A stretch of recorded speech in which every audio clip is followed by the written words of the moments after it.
नमस्कार. मी शिवाजी ठाकरे, नगर परिषद प्रशासन संचालनालयाच्या वतीने MRSAC नागपूर येथे एक तांत्रिक अधिकारी म्हणून कार्यरत आहे. PM गती शक्ती या प्रोजेक्टच्या अनुषंगाने आपल्याला यूजर क्रिएट करणे याबाबत झालेल्या मीटिंगमध्ये सांगण्यात आलेलं होतं की यूजर क्रिएट करण्यासाठी लागणारी क्रेडेन्शियल्स क्रिएट करण्यासाठी लागणारी माहिती ही तुम्हाला संचालनालयाला सादर करायची आहे. त्यानंतर संचालनालयाच्या वतीने तुम्हाला यूजर क्रिएट करून देण्यात येतील. परंतु एक इम्पॉर्टंट नोटीस इश्यू झालेली होती. या स्क्रीनवर तुम्ही बघू शकता. The log in process has been rated to utilize Jan Parichay single sign on for the Maharashtra state. Kindly refer to the user manual located next to the log in button for detail instructions on registration and log in procedure for SMP state master plan. याचा अर्थ असा झालेला आहे की आता जे काही आपल्याला लॉग इन क्रेडेन्शियल तयार करून मिळणार होते संचालनालयाच्या वतीने, ते आता तुम्हाला स्वतःला सेल्फ रजिस्ट्रेशन करून तयार करायचे आहेत. तर त्याकरिता महाराष्ट्र.pmgatiशक्ती.gov.in/स्टेटगतिशक्ती/लॉग इन या पोर्टलवर तुम्हाला लॉग इन क्रिएट करायचे आहेत. तर त्याबाबतची जी प्रक्रिया आहे ती आपण थोडक्यात इथे समजून घेणार आहोत. लॉग इन क्रिएट करण्यासाठी जेव्हा आपण ह्या URLवर जाऊ आणि लॉग इन या बटनवर क्लिक करू, त्यावेळेस हे पोर्टल आपल्याला जनपरिचय या पोर्टलवर इथे तुम्हाला रिडायरेक्ट करेल. हे मेरी पहचान पोर्टललाच आपण जनपरिचय पोर्टलसुद्धा म्हणतो. हे पोर्टल सुरुवातीला राजस्थान स्टेट गव्हर्नमेंटद्वारे विकसित करण्यात आलेले होते. मेरी पहचान पोर्टल हे भारत सरकारच्या इलेक्ट्रॉनिक्स आणि माहिती तंत्रज्ञान मंत्रालयाने विकसित केलेले एक राष्ट्रीय सिंगल साइन ऑन पोर्टल आहे. हे पोर्टल जनपरिचय, ई प्रमाणपत्र आणि डिजिलॉकर या 3 मुख्य SSO म्हणजे सिंगल साइन ऑन प्लॅटफॉर्मच्या एकत्रीकरणावर आधारित आहे. या पोर्टलचा मुख्य उद्देश नागरिकांना केंद्र आणि राज्य सरकारच्या विविध योजनांशी संबंधित सेवा आणि माहिती एकाच ठिकाणी, एकाच लॉग इन ID आणि एकाच पासवर्डद्वारे उपलब्ध करणे हा आहे. जनपरिचय म्हणजे काय? मेरी पहचान पोर्टल हे एक डिजिटल व्यासपीठ आहे जे नागरिकांना एकच लॉग इन ID आणि पासवर्ड वापरून केंद्र सरकार, राज्य सरकार आणि स्थानिक स्तरावरील सरकारी योजनांचा लाभ घेण्यास सक्षम करते. यामुळे वेगवेगळ्या सरकारी पोर्टल्सवर स्वतंत्रपणे नोंदणी करण्याची गरज नाही, ज्यामुळे वेळ आणि श्रम दोन्हीही वाचतात. हे पोर्टल डिजिटल इंडिया उपक्रमाचाच एक भाग आहे आणि नागरिकांना सुरक्षित आणि सुलभ प्रमाणीकरण प्रदान करते. या पोर्टलचे उद्दिष्ट काय ते आता बघूया आपण. एकल लॉग इन सुविधा. एकच यूजर ID आणि पासवर्डद्वारे अनेक सरकारी सेवांमध्ये प्रवेश करण्याची या ठिकाणी सुविधा उपलब्ध करून देण्यात आलेली आहे. पारदर्शकता आणि सुलभता. सरकारी योजनांची माहिती आणि सेवांचा लाभ एकाच ठिकाणी उपलब्ध करणे. प्रमाणीकरण सुलभता. आधार, मोबाईल नंबर, पॅन, युजरनेम यासारख्या विविध प्रमाणीकरण पर्यायाद्वारे आपला जो प्रवेश आहे तो सुरक्षित करण्यात आलेला आहे. वेळ आणि खर्च यांची बचत. प्रत्येक योजनेसाठी स्वतंत्र नोंदणीची गरज काढून टाकणे. खऱ्या सेवांची ओळख. बनावट वेबसाईट्सपासून संरक्षण आणि खऱ्या सरकारी पोर्टल्सवर प्रवेश सुनिश्चित करणे. ही सगळी या पोर्टल्सची उद्दिष्ट आहेत. आता या पोर्टलची वैशिष्ट्ये काय आहेत ते थोडक्यात बघूया.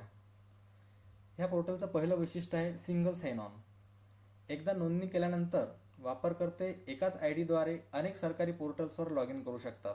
उदाहरणार्थ डिजिलॉकर, समग्र पोर्टल, सेवा पोर्टल्स एक्सेट्रा. विनामूल्य नोंदणी. ह्या पोर्टलवर नोंदणी करण्याकरिता कोणत्याही प्रकारचे चार्जेस किंवा शुल्क आकारला जात नाही, तर ही नोंदणी विनाशुल्क करण्यात येते. त्यानंतर प्रमाणीकरण पर्याय. यामध्ये व्हॅलिडेशनसाठी आधार, मोबाईल नंबर, पॅन, युजरनेम किंवा ईमेल ID यापैकी कोणत्याही पर्यायाने लॉग इन करता येते. डिजिलॉकर, जनपरिचय किंवा ई प्रमाण यापैकी कोणत्याही विद्यमान खात्याने थेट लॉग इन करता येते. विविध सेवा. योजनांचा लाभ. केंद्र आणि राज्य सरकारच्या योजनांसाठी ऑनलाईन अर्ज, लाभार्थी यादी आणि पात्रता तपासणी याकरिता ह्या पोर्टलचा वापर करण्यात येतो. सुरक्षितता, वापरकर्त्यांचा डेटा सुरक्षित ठेवण्यासाठी प्रगत तंत्रज्ञान वापरले जाते. बनावट वेबसाईट्सपासून संरक्षण दिले जाते. Mobile access, portal mobile friendly आहे आणि योजनांची माहिती किंवा अर्ज मोबाईलवरूनही आपल्याला करता येतात. तर ही थोडक्यात जनपरिचय पोर्टलची थोडक्यात माहिती होती. आता पुढील सत्रामध्ये आपण जनपरिचय पोर्टलवर लॉग इन क्रेडेन्शियल्स तयार करण्याची काय प्रक्रिया आहे ते आपण बघणार आहोत. नमस्कार, या व्हिडिओमध्ये आपण बघणार आहोत PM गतिशक्ती पोर्टल ॲक्सेस करण्यासाठी जनपरिचय पोर्टलच्या माध्यमातून युजर लॉग इन क्रेडेन्शियल्स कसे तयार करायचे त्याची प्रोसेस. महाराष्ट्र.pmgatiशक्ती.gov.in या पोर्टलच्या होमपेजवर आपण लॉग इन केल्यानंतर किंवा आपण हे होमपेज ओपन केल्यानंतर आपल्याला इथं इम्पॉर्टंट नोटीस डिस्प्ले होत आहे.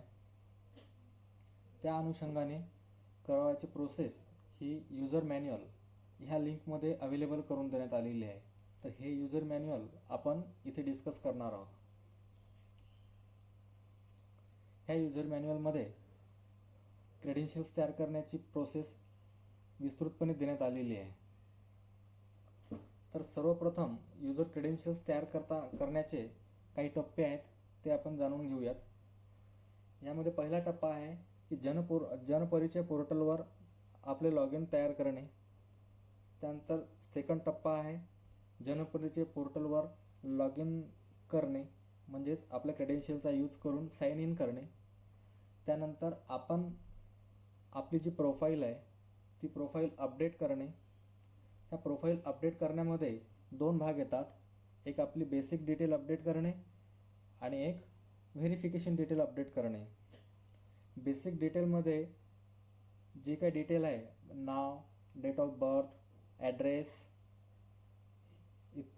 ही जी डिटेल आहे ही डिटेल आपल्याला आपल्या आधार कार्डनुसार आपल्याला तिथे सेट करायची आहे. कारण जेव्हा आपण आधार कार्ड व्हेरिफिकेशन करण्याची प्रोसेस करू त्यावेळेस आपल्या प्रोफाईलमधली जी डिटेल आहे ती मिसमॅच होत आहे असा एरर यायला नको. ठीक आहे, तर आपण स्टेप बाय स्टेप आपण ही प्रोसेस बघूयात. तर फर्स्ट प्रोसेस आहे आपली जनपरिचय पोर्टल ॲक्सेस करणे. त्यासाठी https://जनपरिचय.मेरीपहचान.gov.in या पोर्टलला आपल्याला लॉग इन करायचे आहे. ठीक आहे, लॉग इन केल्यानंतर हा अशा प्रकारचा एक लॉग इन फॉर्म आपल्यासमोर दिसेल. ह्या लॉग इन फॉर्ममध्ये सगळ्यात बॉटमला इथे साइन अप फॉर मेरी पहचान इथे एक लिंक दिसत आहे. नवीन अकाउंट क्रिएट करण्यासाठी साइन अप फॉर मेरी पहचान या लिंकवर आपल्याला सर्वप्रथम क्लिक करायचं आहे. ठीक आहे, साइन अप फॉर मेरी पहचान इथे क्लिक केल्यानंतर हा फॉर्म आपल्याला फिलअप करायचा आहे. त्यामध्ये सर्वप्रथम आपला मोबाईल नंबर इथे एंटर करायचा आहे. इथे जनरेट OTP या बटनवर क्लिक करून OTP जनरेट करायचा आहे. तो OTP आपल्या मोबाईलवर या इथे मेन्शन केलेल्या मोबाईल नंबरवर रिसीव्ह होईल. तो इथं आपल्याला इनपुट करायचा आहे. ह्या ठिकाणी first name, last name, date of birth, gender आणि सजेस्टेड युजर ID इतक्या गोष्टी आपल्याला इथे सिलेक्ट करायच्या आहेत. त्यानंतर आपल्याला ह्या लॉग इनसाठी पासवर्ड क्रिएट करायचा आहे. पासवर्ड क्रिएट करताना त्या पासवर्डमध्ये capital letters, small letters, numbers आणि स्पेशल कॅरेक्टर्स ह्या चारही बाबींचा समावेश असेल हे लक्षात ठेवा. त्यानंतर तोच पासवर्ड कन्फर्म पासवर्डमध्ये आपल्याला इथे इनपुट करायचा आहे. ॲक्सेप्ट टर्म्स अँड कंडिशन्स इथे टिक करायचं आहे आणि व्हेरीफायवर क्लिक करायचं आहे. व्हेरीफायवर क्लिक केल्यानंतर आपल्याला आपलं अकाउंट इथे क्रिएट होईल. आपलं अकाउंट क्रिएट झाल्यानंतर अशा प्रकारे आपल्याला एक मेसेज दिसेल. इथे कंटिन्यू करायचं आहे. कंटिन्यू केल्यानंतर आपल्याला आपल्या मेरी पहचान किंवा जनपरिचय पोर्टलमध्ये आपल्याला लॉग इन करायचं आहे. लॉग इन करण्यासाठी साइन इन फॉर्ममध्ये आपली आपला mobile number as a user name आणि आपण सेट केलेला पासवर्ड ह्या ठिकाणी एंटर करायचा आहे. इथे आय कन्सेंट टू मेरी पहचान इथं टिक करायचं आहे आणि साइन इन करायचं आहे.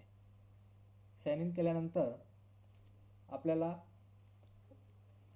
मोबाईल नंबर सिलेक्ट करावा लागेल as a option to receive OTP.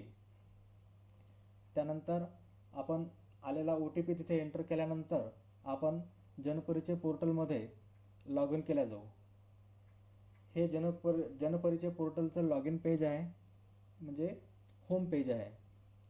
आता आपण पहिली स्टेप आतापर्यंत कंप्लीट केलेली आहे, ज्यामध्ये आपण आपला मोबाईल नंबरचा as a user ID use करून आपण लॉग इन क्रेडेन्शियल तयार केले आणि त्याच क्रेडेन्शियलचा यूज करून आपण जनपरिचय पोर्टलमध्ये लॉग इन केलेलं आहे. ही आपली पहिली स्टेप कंप्लीट झालेली आहे.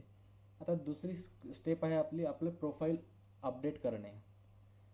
आपण ज्यावेळेस जनपरिचय पोर्टलवर लॉग इन करू त्यावेळेस अशा प्रकारचा युजर इंटरफेस आपल्याला दिसेल. ह्यामध्ये राईट अप्पर कॉर्नरमध्ये सेटिंग्स हे ऑप्शन आपल्याला आपल्या प्रोफाईल फोटोच्या खाली म्हणजेच ह्या कॉर्नरवर क्लिक केल्यानंतर अवेलेबल होईल. ह्या सेटिंग या बटनवर क्लिक केल्यानंतर आपल्याला अशा प्रकारचा एक फॉर्म ओपन होईल, ज्यामध्ये लेफ्ट अप्पर कॉर्नरला डिफरंट टाईप्स ऑफ सेटिंग्स इथे अवेलेबल असतील. त्यापैकी अकाउंट सेटिंग हा फर्स्ट ऑप्शन असेल, त्याच्याच खाली प्रोफाईल हा एक ऑप्शन आहे, तो ऑप्शन आपल्याला सिलेक्ट करायचा आहे. तर ह्या ऑप्शनमध्ये परत दोन भाग तयार केलेले आहेत. एक आहे user details, user basic details आणि एक व्हेरिफिकेशन डिटेल्स. ह्यामध्ये बेसिक डिटेलमध्ये name, gender, date of birth आणि अदर डिटेल्समध्ये फादर्स नेम्स, ॲड्रेस, स्टेट इत्यादी गोष्टी आपल्याला इथे अपडेट करायच्या आहे. त्याकरिता इथे जो टिक मार्क आहे किंवा एडिटचं जे बटन अवेलेबल करून देण्यात आलेलं आहे ते एनेबल करायचं आहे. त्यानंतर आपण जी प्रोफाईल क्रिएट करता वेळेस जे नेम मेन्शन केलेलं होतं ते नेम ॲज इट इज ह्या ठिकाणी फर्स्ट नेम आणि सेकंड नेम किंवा फर्स्ट नेम आणि लास्ट नेम ह्या ठिकाणी आपल्याला दिसेल. असे दोन फील्ड्स दिसतील. तर त्यामध्ये फर्स्ट नेम ज्यावेळेस आपण लास्ट नेम दिसेल त्या लास्ट नेममध्ये आपल्याला फक्त आपलं सरनेम दिसेल. परंतु आपल्याला ही जी डिटेल आहे ही डिटेल आपल्याला आधारवर मेन्शन असलेल्या डिटेलनुसार आपल्याला इथे सेट करायची आहे. त्यामुळे जो लास्ट नेमचा जो कॉलम आहे किंवा लास्ट नेममधली जी डिटेल आहे ज्याच्यामध्ये आपलं सरनेम मेन्शन आहे त्याच्या जस्ट अगोदर आपल्या वडिलांचं नाव मेन्शन करून स्पेस द्यायची आहे. म्हणजे फुल नेम कसं होईल, name, father name and surname. त्यापैकी फादर नेम आणि सरनेम हे आपल्या लास्ट नेम ह्या कॉलममध्ये एकत्रितपणे येईल. त्यानंतर जेंडर सिलेक्ट करून जेंडर अपडेट करायचं आहे. त्यानंतर डेट ऑफ बर्थ सेट करता वेळेस DDMMY ज्या ज्या ठिकाणी आहे ते व्यवस्थित लक्षपूर्वक बघून ते डेट ऑफ बर्थ तिथे सिलेक्ट करायची आहे. ह्या केसमध्ये सर्वप्रथम आपल्याला इयर ऑफ बर्थ विचारलं जाते, त्यानंतर मंथ ऑफ बर्थ विचारलं जाते आणि त्यानंतर डेट ऑफ बर्थ विचारलं जाते. अशा प्रकारे हा फॉर्मॅट आहे. ती डिटेल भरायची आहे. फादर्स नेममध्ये वडिलांचे नाव अपडेट करायचे आहे. ॲड्रेस ह्या फील्डमध्ये आपल्या आधार कार्डवर मेन्शन असलेला address as it is type करून ह्या ठिकाणी आपल्याला अपडेट करायचं आहे. त्यानंतर स्टेटमध्ये ड्रॉपडाऊन ऑप्शनमधनं महाराष्ट्र स्टेट हे सिलेक्ट करायचं आहे आणि एडिट या बटनवर क्लिक करायचं आहे. एडिट या बटनवर क्लिक केल्यानंतर आपल्या रजिस्टर्ड मोबाईल नंबरवर एक OTP रिसीव्ह होईल. तो OTP आपल्याला एंटर करायचा आहे आणि जर आपली ही डिटेल आधार डिटेल्सची जर मॅच झाली तर आपला हे डिटेल अपडेट होईल. आता ही आपण युजरची बेसिक डिटेल अपडेट केलेली आहे. त्यानंतर नेक्स्ट स्टेप आहे आपली व्हेरिफिकेशन डिटेल्स अपडेट करण्याची. ह्यामध्ये व्हेरिफिकेशन डिटेलमध्ये सर्वप्रथम आपल्याला आपला जो प्रायमरी मोबाईल नंबर आहे तो ऑलरेडी आपला व्हेरीफाय झालेला असतो आपल्या लॉग इन क्रिएट करता वेळेसच. त्यानंतर जे नेक्स्ट व्हेरिफिकेशन पॅरामीटर्स आहेत ते आपण 1 बाय 1 इथे डिस्कस करणार आहोत. आपण व्हेरिफिकेशन पॅरामीटर्समध्ये primary email ID, secondary email ID, Aadhaar, primary mobile number, secondary mobile number, PAN इतके ऑप्शन्स अवेलेबल आहेत. तर हे सर्व आपल्याला अपडेट करायचे वन बाय वन. सर्वप्रथम आपण जे आपला प्रायमरी ईमेल आय डी आहे तो इथे अपडेट करणार आहे. Primary email I D update करण्यासाठी सिलेक्ट व्हेरिफिकेशन पॅरामीटर ह्या ड्रॉपडाऊन लिस्टमधनं प्रायमरी ईमेल आय डी हे ऑप्शन सिलेक्ट करायचं आहे. हे ऑप्शन सिलेक्ट केल्याच्या नंतर आपल्याला एक विंडो ओपन होईल. त्यामध्ये आपल्याला जो गव्हर्मेंट ईमेल आय डी आहे तो तिथे मेन्शन करायचा आहे आणि त्या व्हेरीफायवर क्लिक करायचं आहे. नंतर आपल्याला त्या गव्हर्मेंट ईमेल आय डीवर एक ओ टी पी देईल. त्या ईमेलमधलं ओ टी पी आपल्याला इथे एंटर करायचा आहे आणि ओ टी पी व्हेरिफिकेशन झाल्यानंतर तुमचा जो प्रायमरी ईमेल आय डी आहे त्याची जी एंट्री आहे ती व्हेरिफिकेशन डिटेलमध्ये ॲड होईल. अशाच प्रकारे सेकंडरी ईमेल आय डी तुम्हाला इथे ॲड करायचा आहे. सेकंडरी ईमेल आय डी हा जीमेलचा असला तरी चालेल, परंतु प्रायमरी ईमेल आय डी हा .gov.in किंवा .nic.in ह्या डोमेनचाच असणं अपेक्षित आहे. त्यानंतर सेकंडरी ईमेल आय डी हा जीमेलचा किंवा इतर कोणताही असला तरी चालेल. त्यानंतर आधार व्हेरिफिकेशन करायचं आहे. आधार व्हेरिफिकेशन करताना आधार नंबर एंटर करायचा आहे. आधार प्रणालीमार्फत येणारा ओ टी पी इथे इन्सर्ट करायचा आहे. त्यानंतर सेकंडरी मोबाईल नंबर इथे अपडेट करून घ्यायचा आहे आणि पॅन अपडेट करायचं आहे. पॅन अपडेट करता वेळेस पॅन नंबर तिथं द्यायचा आहे, नाव द्यायचं आहे आणि डेट ऑफ बर्थ जे पॅन कार्ड रजिस्टर करता वेळेस जे आपण डेट ऑफ बर्थ आणि नाव मेन्शन केलेलं आहे ते ॲज इट इज त्या ठिकाणी यायला हवं. अशा प्रकारे जेव्हा आपण आपली व्हेरिफिकेशन डिटेल्स अपडेट करू यावेळेस आपण सेकंड स्टेप जी आहे ती कंप्लीट केलेली असेल.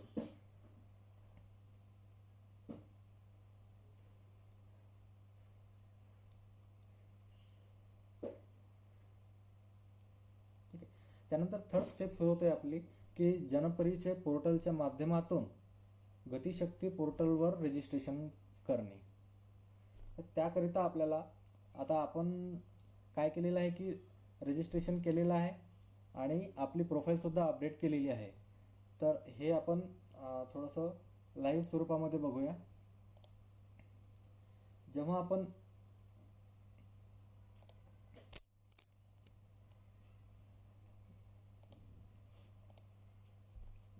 होम पेजवर येऊ त्यावेळेस अशा प्रकारे एक डॅशबोर्ड आपल्याला इथे उपलब्ध होईल. आता आपण आपली जी प्रोफाईल डिटेल आहे ती पूर्णतः अपडेट केलेली आहे.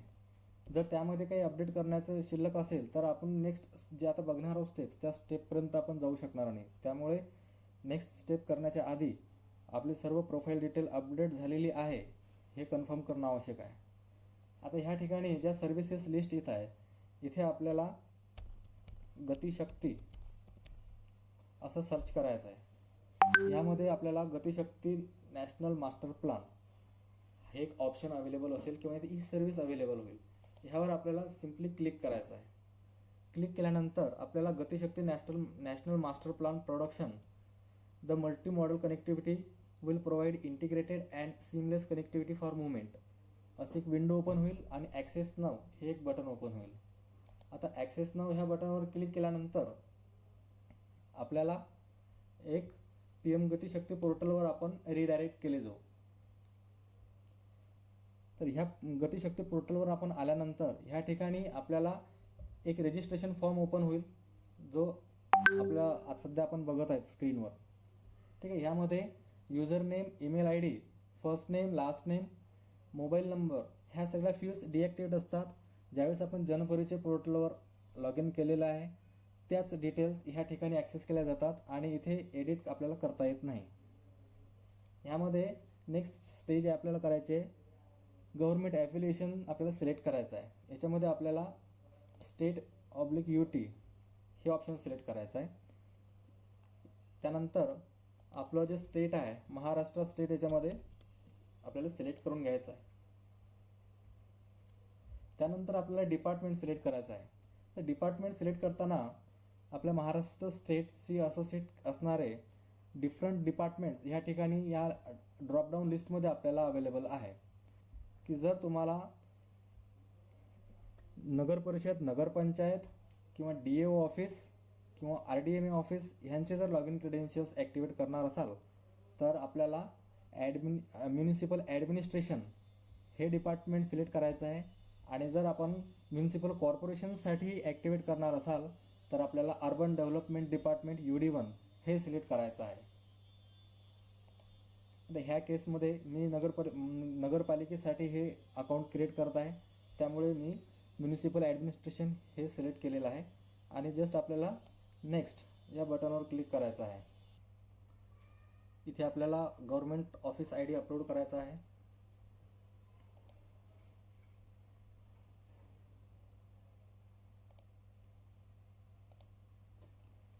त्यानंतर इथे डेझिग्नेशन मेन्शन करायचं आहे.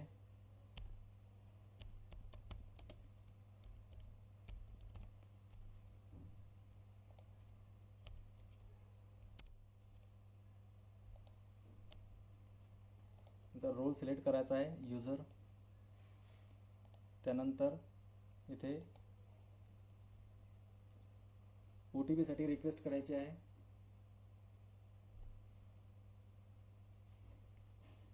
इथे OTP एंटर केल्यानंतर इथे कन्सेंटवर आपल्याला क्लिक करायचं आहे आणि सिम्पली रजिस्टर या बटनवर क्लिक करायचं आहे.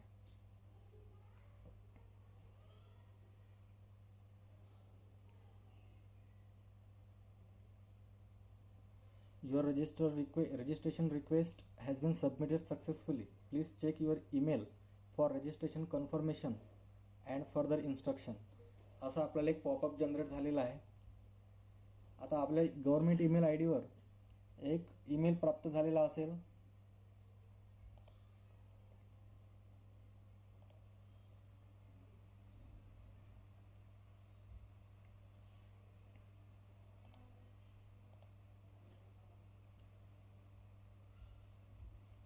अशा प्रकारे आपण आपल्या अकाउंटला ॲक्टिवेट करण्यासाठी हायर ऑथॉरिटीकडे अप्रुव्हलसाठी एक रिक्वेस्ट सेंड केलेली आहे. आता ही रिक्वेस्ट हायर ऑथॉरिटी बघतील, आपले डिटेल्स चेक करतील, आपलं आयडेंटिटी कार्ड व्हेरीफाय करतील किंवा त्यांच्या लेवलवर जे काही प्रोसेस आहे ती प्रोसेस ते फॉलो करतील आणि आपल्याला आपलं अकाउंट अप्रूव्ह झाल्यानंतर आपल्याला गव्हर्नमेंट ईमेल ID वरच आपल्याला कळवतील.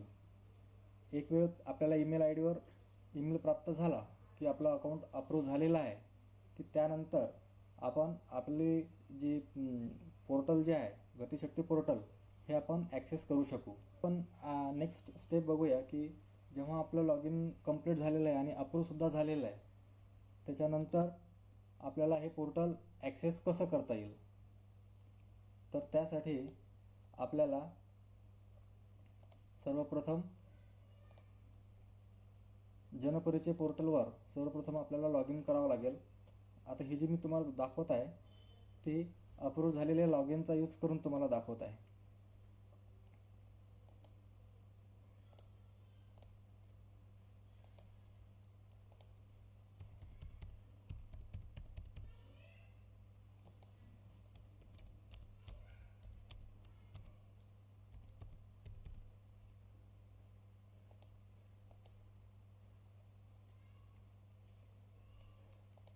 या ठिकाणी मोबाईलचा यूज करून किंवा मोबाईलवर OTP रिक्वेस्ट करून लॉग इन करणार आहे.